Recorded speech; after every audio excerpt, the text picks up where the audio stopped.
Welcome back. Velo Village, rural cycling at its finest.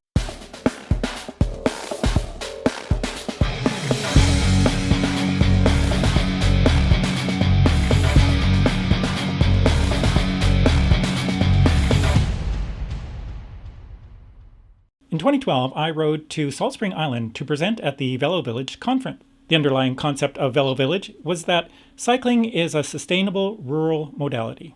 I drove to Maple Ridge and stayed with family. The day before the conference, I rode to the Swassen Ferry and caught a ferry to Salt Spring Island. It was a gorgeous day. Ganges was a delight to ride into. It was completely decorated, bikes and signs on every corner, even on the top of buildings. On the conference morning, we were delighted by the volume and variety of cyclists arriving from Victoria. I've never seen so many bikes at a non-triathlon event. We were also dazzled by the bike part art exhibit at the local community hall, which was the conference center. Everyone eventually settled in, and over the next 2 days, we heard a lot of terrific presentations.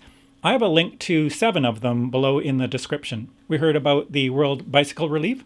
We heard from the ever-affable Todd Littman of the Victoria Transportation Policy Institute. I have a link to Todd's website below. Check it out. We heard about a small bike festival out in New Brunswick, and closer to home, we heard about the Tour de Lopez. We also had a great presentation from UBC Population Health and one about scenic Oregon highways. In my presentation, I described the CanBike rural cycling course I had written about 5 years earlier.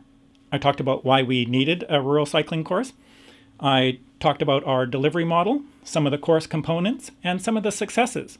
I spoke about how our other courses had been written for metropolitan areas and how there was a real need to address the cycling situation in rural towns for rural residents and cycle tourists. I talked about CanBike and how we train instructors, and I talked about some of the components of the course. Instructors of the rural cycling course meet with the course participants to discuss which components of the course would be most useful to them.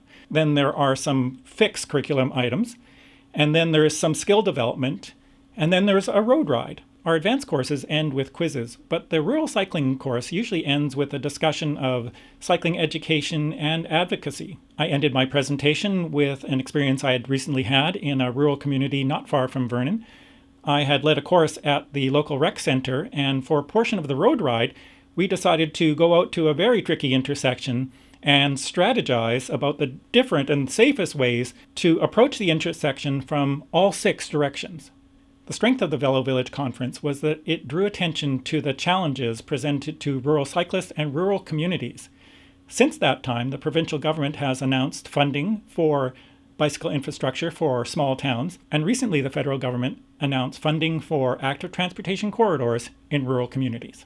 Like and subscribe for more videos. Check out my other YouTube channel, Active Vernon.